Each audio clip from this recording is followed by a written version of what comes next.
سلام كميت أنحوتا في تواتن كبراتن تقطعت دبي تي في نسعى زدالنا لكم حصرتن وانا زيناتات لكم قريبنا لنا كتكتاتلونا ندعدمنا بكندي ارستن توتاتهم كنفلم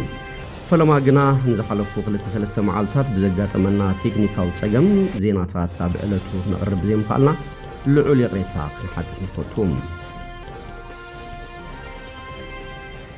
حبرت أفريقيا بتجري على نفس مقطع كجبر تعويع تقريبه.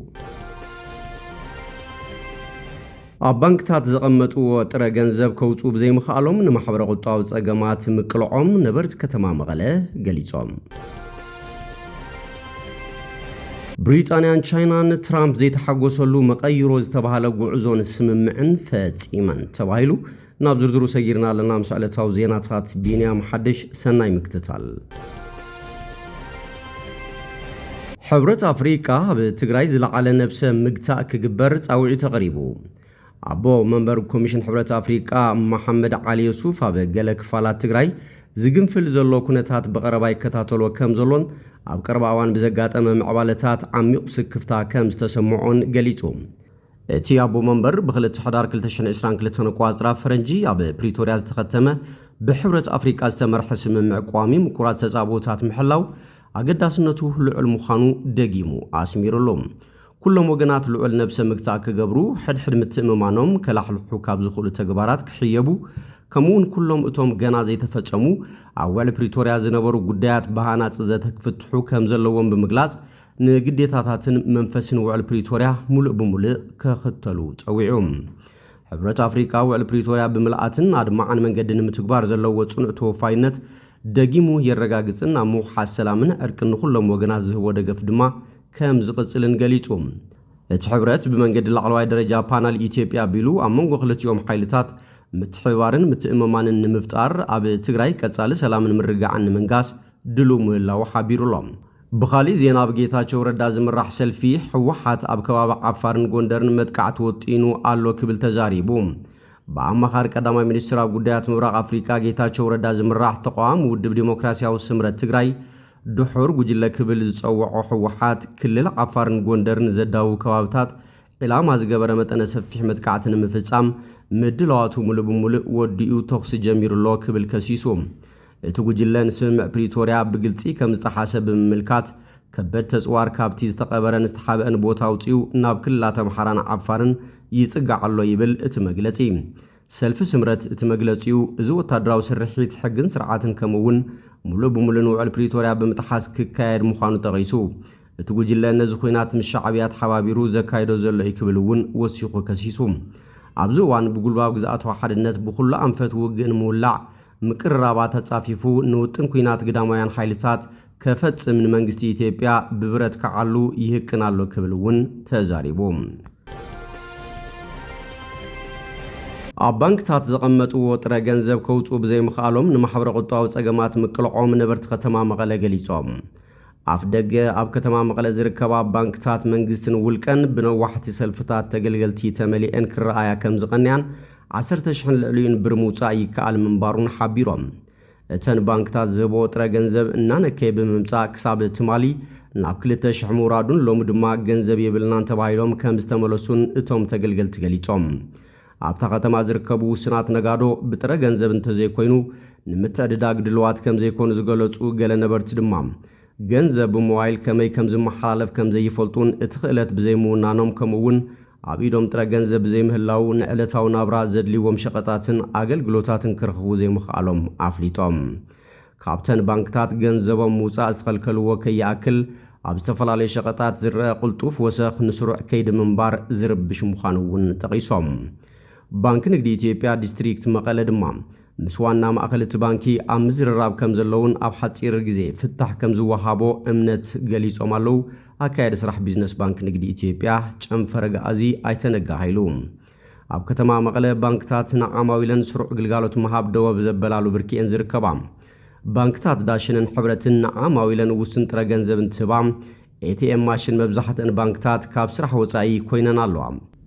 ባንክታት ክህቦ ዝጸንሐ ውስን ጥረ ገንዘብ ብምቁራጹን ቅንያቱ ኣብ መብዛሕትአን ባንክታት ዝረአ ዝነበረ ሪጋ ሕብረተሰብ ሎሚ የለን ክሳብ ሰዓት 6 ብር 2000 ጥረ ገንዘብ እናሃበ ድሕሪ ምጽናሕ ካብ ፍርቂ መዓልቲ ጀሚሩ ደው ብምባል ግልጋሎት ኣታውን ትራንስፈርን የተኣናግድ ኣብ ዝወዓለ ባንክ ንግዲ ኢትዮጵያ ጨንፈረ ገኣዚ ነዊሕ ሪጋ ሒዞም እናተጸበዩ ዝተረኸቡ ተገልገልቲ ገሊጾም ኣለዉ። ኣብ ስርዓት ዕድጊት ብጥረ ገንዘብ እንተዘይኮይኑ ትራንስፈር ኣይንቕበልን ዝብሉ ውልቀ ነጋዶ ምህላዎም እውን ጠቒሶም እቲ ጸገም ኣብ ህዝቢ ዝኸፍአ ማሕበረ ኢኮኖምያውን ስነልቦናውን ሓስያ ከም ዝፈጥር ብምግላጽ እዚ ድማ ኣብ ልዕሊ ሕብረተሰብ ዝግበር ኢፍትሓውን ኢሰብኣውን ጸቕጢ ዕፅዋን ክባን ብምዃኑ ህጹጽ ፍታሕ ክግበረሉ ሓቲቶም ህልው ጸገም ትግራይ መሰረት ተገይሩ ዝተሓተቱ ኣካየዲ ስራሕ ቢዝነስ ባንክ ንግዲ ኢትዮጵያ ጨንፈረ ገኣዚ ኣይተነጋ ኃይሉ መንገዲ ኣየር ኢትዮጵያ ናብ ትግራይ ዝገብሮ ዝነበረ በረራ ምስራዝ ሲዒቡ ናብ ባንክታት ይኣቱ ዝነበረ ጥረ ገንዘብ ደው ምባሉን ኣብ ስርዓት ፋይናንስ ዓብዪ ቅልውላው ምፍጣሩን ሓቢሮም መንገዲ ኣየር ኢትዮጵያ ናብ ትግራይ ዝገብሮ ዝነበረ በረራ ምስራዝ ሲዒቡ ሰብ ሃብቲ ነጋዶ ናብ ባንክ ኣታዊ ይገብርዎ ዝነበሩ ቅርሺ ኣብ ጅብኦም ብምሓዞም ዝኣቱ ጥረ ገንዘብ ዘይምህላው ኣፍሊጦም ካብ ባንኪ ወጻኢ ብርኪ ዝበለ መጠን ገንዘብ ኣብ ገዛ ሰብ ሃብትን ውልቀ ነጋዶን ተኸዚን ምህላው ብምጥቃስ ብሕጊ ዝምራሕ ስርዓት ምንቅስቃስ ፋይናንስ ክህሉ ተላብዮም ዝምልከቶም ኣካላት ባንክ ንግዲ ኢትዮጵያ ዲስትሪክት መቐለ ምስ ዋና ማእኸል እቲ ባንኪ ኣብ ምዝራብ ከም ዘለው ብምምልካት ኣብ ሓፂር ግዜ ፍታሕ ከም ዝወሃቦ እምነቶም ገሊጾም እቲ ጸገም ፖለቲካዊ ዘይምርግጋዕን ስግኣት ንዝፈጠሮ እዩ ዝበሉ ኣካየዲ ስራሕ ግልጋሎት ዓማዊል ባንክ ንግዲ ኢትዮጵያ ጨንፈረ ገኣዚ ኣይተ እዮብ ጥላሁን ዘላቒ መፍትሒኡ መንግስቲ ፖለቲካዊ ምርግጋዕ ክፈጥር ከም ዝግባእ ኣመላኺቶም ሕብረተሰብ ዲጂታል ሲስተም ባንክታት ብምጥቃም ድማ ጸገሙ ኸቃልል ምዒዶም ብሪጣንያን ቻይናን ትራምፕ ዘይተሓጎሰሉ መቐይሮ ዝተባሃለ ጉዕዞን ስምምዕን ፈጺመን ተባሂሉ ቻይና ብሪጣንያውያን በጻሕቲ ብዘይ ቪዛ ናብቲ ሃገር ክኣትዉ ከም ዝተሰማምዐት ይግለጽ ኣሎ ኣብ ደሳዊት ቻይና ምብጻሕ ዘካየድ ዘሎ ቀዳማይ ሚኒስትር ብሪጣንያ ምስ ፕሬዚዳንት ሺጂፒንግ ድሕሪ ዘካየዶ ልዝብ እቲ ስምምዕ ቪዛ ከም ዝተበጽሐ ቤት ጽሕፈቱ ሓቢሩ ኣብ መንጎ ለንደንን ቤጂን ዝመር ዘሎ ርክብ ዘይተለመደን ሓድሽ ተርእዮን ኮይኑ ኣብ ርክባቶም መራሕቲ ሓድሽ ቃናን ምዉቕ ኣቀባብላን ተገይሩ ገዛእ ሰልፊ ዕዮ ብሪጣንያ ኣብ መንጎ ክልቴን ሃገራት ዝምድናታት ናይ ምዕማቕ ሓድሽ ምዕራፍ ዝኸፍት ታሪኻዊ ተበግሶ ብምውሳዱ ፕሬዚዳንት ሺ ንኢዱ ስታር መረብ ወገኑ ዝምድና ዓባይ ብሪጣንያን ቻይናን ኣብ ጽቡቕን ድልዱልን ኩነታት ከም ዘሎ ተዛሪቡ እቲ ቻይናዊ መራሒ ብዛዕባ ዕግርግር ዝመልኦን ዘይተገማትን ዘመን ኣብ ዝሃቦ ርእይቶ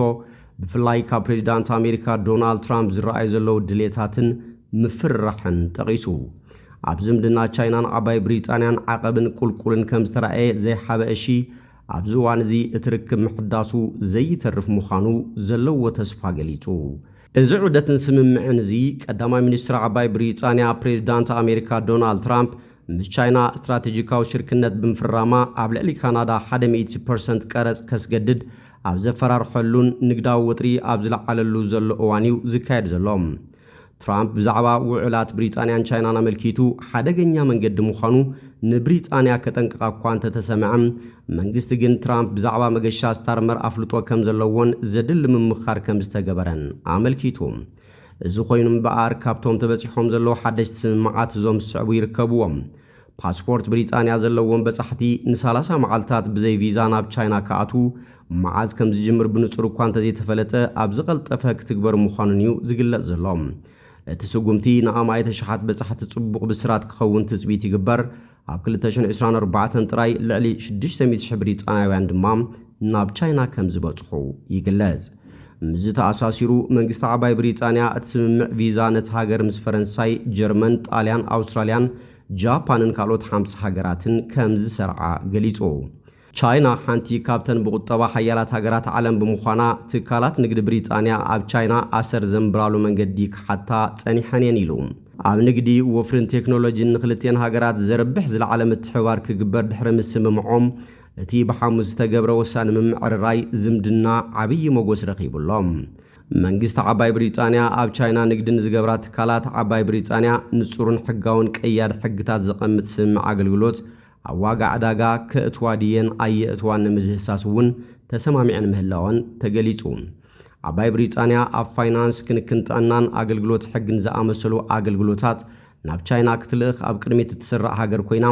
ጠለባት ናይዚ ኣገልግሎታት ድማ እናዓበየ ይመጽእ ከም ዘሎ ገሊጻ ኣላ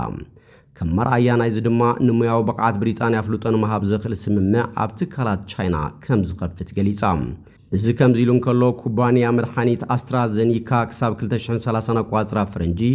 ኣብ ቻይና $15 ቢልዮን ወፍሪ ብምግባር ሓደሽቲ ቦታታት መፍረብ ምዃምን ኣብታ ሃገር ዕማሙ ከስፍሕ ምዃኑ ተፈሊጡሎ ምዝ ተኣሳሲሩ መንግስቲ ብሪጣንያ ቁጠብኡ ንምሕዋይ ኣብ ዝዕረሉ ዘሎ እዋን ምስ ቤጂንግ ዝያዳ ንግዳዊ ርክብ ክገብር ኣብ ልዕልቲ ናብ ቻይና ዝኣቱ ዊስኪ ብሪጣንያ ዝኽፈል ግብሪ ካብ 10 ሚእታዊት ናብ 5 ሚእታዊት ክንክውን ስምምዕ ተገይሩ ብሰንኪ ዘይተገማትነትን በይናዊ ውሳነታትን ፕሬዚዳንት ኣሜሪካ ዶናልድ ትራምፕ መራሕቲ ሃገራት ምዕራብ ኣብ ከቢድ ስንባደ ኣትዮምሎ ብዘለው እዋን ስታርመር ናብ ቻይና ገጾም ካብ ዝጥምቱ ዘለው መራሕቲ ኮይኑ ኣብኡ ድማ ዝያዳ ዝተራቐቐ ዝምድና ምስ ዝተመሓየሸ ተበጻሕነት ዕዳጋ ዝተሓተ ቀረጽን ውዕላት ወፍርን ክህሉ ጸዊዑ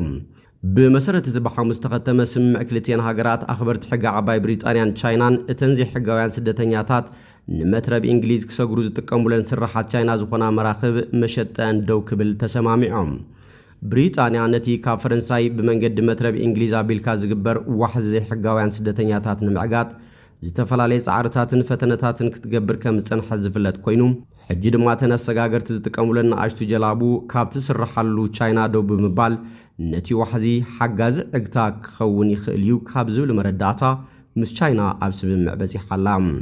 ኣብ ዝሓለፈ ዓመት ልዕሊ 60 ሚእታዊት ካብቶም ኣሰጋገርቲ ዝጥቀሙሉ ጀላቡ ስራሓት ቻይና ምዃነን ድማ ዝፍለጥ እዩ ምስኡ ተኣሳሲሩ ብኻልእ ሸነኽ ቻይና ዘለዋ መዝገብ ምግሃዝ ሰብኣዊ መሰላት ኣብ ጉዳይ ዝስምዕ ቀንዲ ዝለዓል ዘሎ ጉዳይ ኮይኑሎም ቻይና ኣብ ሰሜናዊ ምዕራብ ዞባ ዚንጂያንግ ኣብ ልዕሊ ዝነብሩ ህዝብታት ኢጉርን ካልኦት መብዛሕትኦም ኣስላም ዝኾኑ ብሄራትን ብትፍጽሞም ገበናት ኣንጻር ሰብኣውነት ብኸቢድ ትኽሰስ ኮይና ምስ ከምዚ ዝበለ መዝገብ ዘለዎ ሃገር ዝዕረ ዘሎ ዝምድና ሓደ ምዕራባዊ መራሒ ካብ ዝተፈላለዩ ፖለቲከኛታትን መራሕቲ ተቃወምቲ ሰልፍታትን እቲ ሃገር ንቐፌታታት ይወርደሎም ማርከስ ፍትዋትን ክቡራትን ተኸታተልቲ ደደቢት ቲቪ ነሰዓ ዘዳልናልኩም ዜናታት ነዚኦም ይመስሉ ስለትምክትታልኩም ነመስግን ብኻልኦት ክሳብ ንራኸብ ሰሰናይ ንዓኹም